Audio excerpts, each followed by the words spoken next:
Welcome to my blog. আজকে চলে এসেছি একটা ভিডিও নিয়ে। দেখতেই পাচ্ছ দিদি একদম খুশিতে আত্মহারা। হ্যাঁ, আজকে আমরা মেলায় যাচ্ছিলাম, যেটা শ্রাবণ মাসে হয়, শ্রাবণের মেলা। ঢুকে পড়লাম বাতকুলার অনামি মাঠে। খুব বড় করে না, খুব ছোট করেও না, মেলাটা একদম ঠিকঠাক ছিল। বৃষ্টির জন্য মাটি একদম কাদা কাদা হয়ে গেছিল, কিন্তু তাও মেলা বলে কথা, ঘুরতে তো হবেই। শুধু আমরা না, সব অনেকেই এখানে এসেছিল।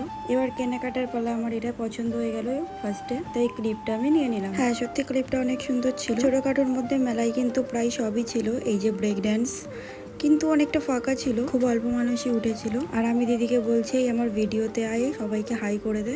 তারপর দিদি তোমাদের হাই করে দিল। তারপর জিজু পছন্দ করে কাচের কাপ নেয়।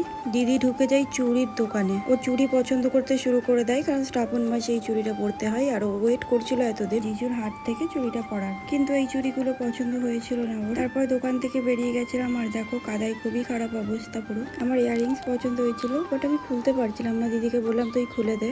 দিদি খুলে দিলে, এটা নিয়ে নিলাম আমি প্যাকিং করিয়ে। এরপর চলে গেছিলাম খেলনার দোকানে। বাড়িতে ছেলে আছে, তার জন্য জিনিস না নিয়ে গেলে নিস্তার নেই।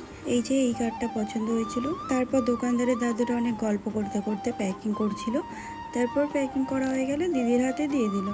এরপর আমরা বাদাম আর জিলিপি নেওয়ার জন্য চলে গেলাম। আমার জিজু যেখানেই যাই গল্প শুরু করে দেয়। বাদাম নিতে নিতেও গল্প শুরু করে দিচ্ছিল। ওদিকে বাদাম প্যাকিং হচ্ছিল আর এদিকে জিলিপি প্যাকিং হচ্ছিল। প্যাকিং কমপ্লিট হয়ে গেলে জিজু নিয়ে নেয়।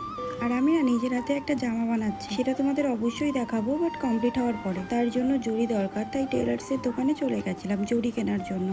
পুঁথিও কেনার দরকার ছিল, বাট পুঁথি পেয়েছিলাম না, তাই জড়ি শুধু নিয়ে নিয়েছিলাম। এই কালারটা আমার বেশ পছন্দ হয়েছিল, তাই এটা নিয়ে আমরা ফিরছিলাম। আর এমন সময় গেট পড়ে গেছিল। অনেকক্ষণ অপেক্ষা করে গেট খুললে আমরা বাতকুল্লার রাসমাঠে চলে আসি। আসলে তেলে ভাজা নিতে এসেছিলাম এখানে, কিন্তু তেলে ভাজার দোকান বন্ধ ভেবে আমরা বাড়ি ফেরার পথে রাসমাঠে ঢুকি মেলায়। আর মেলায় দেখি তেলে ভাজার দোকানটা ভেতরে আছে।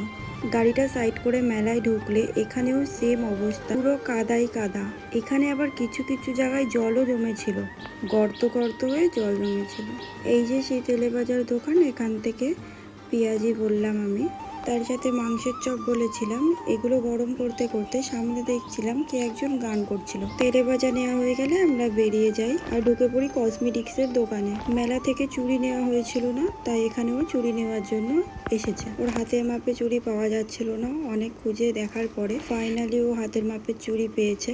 আসলে ও ভেবেছিল চুড়ি ভাঙা, কিন্তু কাচের চুড়িগুলো জোড়া থাকে, ওকে আগে অনেকবারই বলেছে। সব দোকান ঘুরে না পাওয়ায় লাস্ট অব্দি এখান থেকে নিল। বাড়িতে এসে গাড়ি দেওয়ার সাথে সাথেও আমার সাথে খেলা শুরু করে দেয় গাড়ি নিয়ে। আর কি জানি ও শুয়ে শুয়ে এরকম ভাবে গাড়ি চালিয়ে কি মজা পায়। তারপরে মা আমাদের দই, পায়েস, ঘুগনি খেতে দেয়। আর দইটা কিন্তু আমারই বানানো ছিল। আজকের ভিডিও এখানেই শেষ। আবার দেখা হবে নেক্সট ভিডিওতে। এখনকার জন্য টাটা।